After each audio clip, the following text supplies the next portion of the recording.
Hey everybody, had some friends play a 4-game blitz match. We're just going to dive right into it.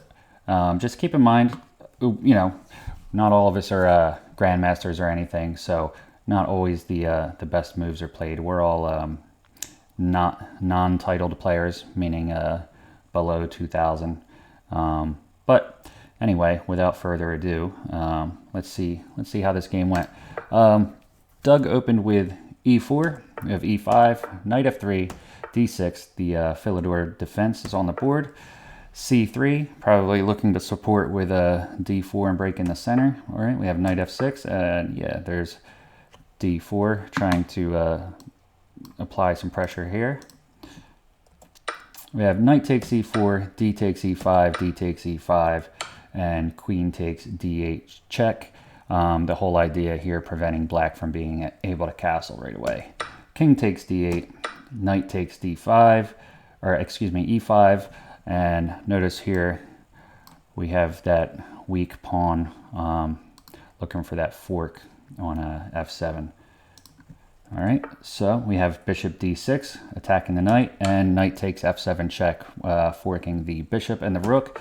King e7, knight takes h8, bishop f5, knight d2, knight takes d2, bishop takes d2, knight c6, bishop g5 with check. And then we have king e6, bishop c4 check, king e5, moving further down the board. And right here, the king is kind of trapped in the center of the board. Take a second, pause the video if you want. See if you can find out the strongest continuation for white. White actually just played castles here, but there's a line, knight f7 check. All right, notice the bishop here cuts off the king. All these squares are protected. This bishop cuts off this way. This square is protected. This pawn having influence here. This square is protected. All right. This king is essentially trapped. So the knight coming in with check. All right, I know there's a lot of lines and squares going along the board, but I just want to show how critical of a position this is. So the king is forced to come to e4. So e4. All right, and notice we still have all of these squares taken up. All right, bishop protecting here, pawn here, bishop here, knight here. So after the king comes to e4, we have f3 with checkmate. The king is completely trapped. But like I said, white played castles and still goes after the king in the center. We have bishop c5, rook fe1 with check, king d6, rook e to d1 with check, king e5, rook e1 check, king d6, rook a to d1 with check. The only thing white can do here is give up material. You notice the rook is cutting off here. The king is too far from its back rank to escape, and there's no good way to block without having to give up some material.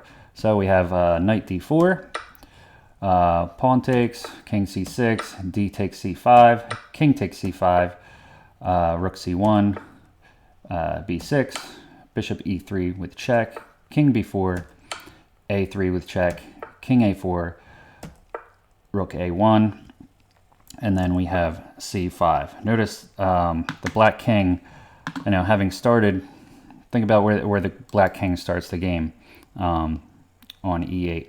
All right, so never got the castle, came here and made some crazy trip. I don't even remember where. I mean, all over the board, and we're ending up on a4. Like this king has really traveled around. So right now the king is completely trapped. Even with this pawn coming forward, it wouldn't have been able to escape that way anyway. We have the bishop influencing here, this bishop slicing here. Really, the black king has nowhere to go. This pawn protects here. Eventually this bishop, I'm sure, is going to come here, cut everything off. So really black needs to look for some kind of counterplay. So then we have bishop d2, and then b5. All right, right here, notice, remember I said how trapped the king was. Feel free to pause the video again. See if you can find the winning move for white. All right, everything's trapped off. Everything's protected. All right, if you found it, great job. If not, enjoy this move, b3. All right, b3 checkmate. All right, the rook protects this pawn, which cuts off this square. Pawn cuts off this square. Bishop cuts off here, and this bishop protects this pawn. So black cannot take anything. Black cannot, interfere with the check delivering mate, and can't get out of there. So that's a really tough position. But here, bishop d5 was played. All right, so Doug didn't find that b3 mate. But keep in mind, this is a blitz game. It's 5 minutes. Neither one of them play blitz all the time. So this is still like getting used to the time control and everything, and it's a bit of a refresher. So we have c4, rook e to b1. I know you're probably thinking like, all right, why would you come here and give up the rook? But he's probably thinking he's got to support this b3 push, but probably not realizing before this c pawn came down that this bishop actually protected that square. So kind of just overlook that. So bishop takes b1, rook takes b1, rook d8. All right, notice with rook d8, it attacks both bishops, so it's kind of hard to protect there. So Doug, just a little too late, finds this b3 move that would have been mate 3 moves ago. So it goes for b3 check. Then we have king takes a3, bishop c1 check, king a2, rook b2 check, king a1, bishop e4. And notice right here, the king once again is trapped. This king that started on e8 and now has made its way all the way to a1. This is absolute insanity. So trapped off by the rook. All right, the bishop protecting the rook, and this bishop protecting this square. It's a really sketchy situation. But if you notice here, there's a winning move for black. Take a second, see if you can find it. All right, if you found it, great job. If not, you'll enjoy this move. Rook d1 mate. There's not even something you can't even block to give up material. White's back rank is open. But unfortunately, like I said, it's a blitz game. Both are under time pressure, and believe it or not, with this whole Corona thing going on, both are home with their families doing the whole homeschooling thing and just finding a few minutes to play this game. So which is pretty awesome that they're playing it in the midst of everything going on. But so anyway, black plays rook takes h8, snagging a piece, and bishop b1. I'm not sure about the idea here. Maybe it was just to try to further trap off the black king, looking for a mating pattern. But here, black plays rook e8, and white plays g3. Right, probably finally seeing this back rank weakness, so the king can escape to g2. Black plays c3. What black could have done here is still go on rook e1 check, king g2, and then rook takes c1. And no matter what white plays on the next move, even if coming here to check the king will just grab the bishop. And if you try to save the rook, you move the rook out of the way, the king or black rook will take this bishop. So white is losing material no matter what in this line.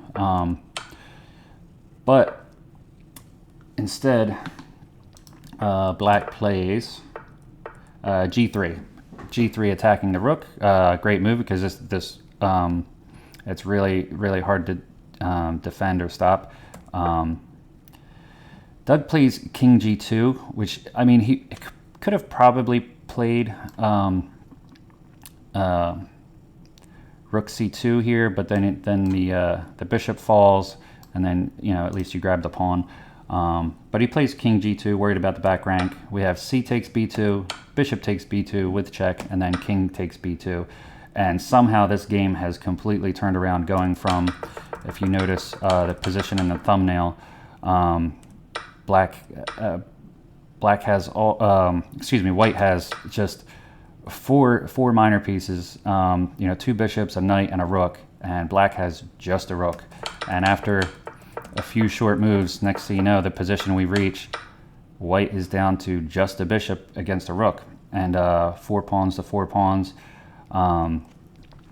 2 pawn islands. All right, this is a pawn island here. This is considered a pawn island when pawns are touching in the same files. All right, so this is a pawn island, pawn island. These will eventually be connected. So these two are their own island, even though they're not touching. They're in touching files. You don't really need to know that right now, but it helps in the end game to have the fewer number of pawn islands, but more pawns. So we have bishop takes h7, a5, looking to get these pawns downfield, get a queen, and hopefully deliver a checkmate. We have bishop g6 attacking the rook. Rook e1 here, slightly better would have been rook e2. All right, this prevents the f pawn from rolling forward, and the king would either have to find a way around, and then the rook could just back up, and then kind of, you know, whatever happens on the back rank, these pawns here on the second rank are getting gobbled up. So rook e2 would have been a slight improvement there, but still rook e1 good, trying to get behind white's pawns. We have f4, h4. A4, then h4. White would have been better here, trying to eliminate the pawns on the queen side. So we could have had, you know, take here. Let me just back it up. I'll just show this line. Takes, and then bishop here. The bishop would end up sacrificing once the pawn gets to a2, trying to prevent that. You know, you end up going down a piece. It would end up being a rook rook and a pawn versus 3 pawns. It's still a losing endgame, but it would have been a little bit better try. But we have h4, and ignoring the pawn here, which was it's a good idea on Devin's part, because if you take this pawn, now you have to move your king out of the way, and the bishop is actually blocking the queening square. So it's better to also have your passed pawn just keep rolling here, and then you still have a pawn on the b file. This pawn's not advancing anytime soon, especially if this pawn were to come forward to b4.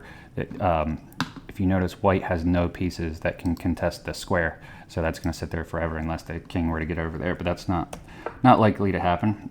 So king f2 attacking the rook, rook c1, h5, a2, f5, a1 queen, h6, rook c3, h7, rook c8, blocking the pawn from queening, bishop f7, supporting the pawn on b3, and possibly looking to block here and then advance the pawn.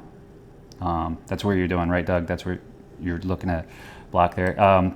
That's a pretty good idea there, because you'd be sacrificing the bishop. The rook would capture the bishop and then the pawn recapture, or you just block and advance the pawn and get a queen. So it's like you're kind of running interference here.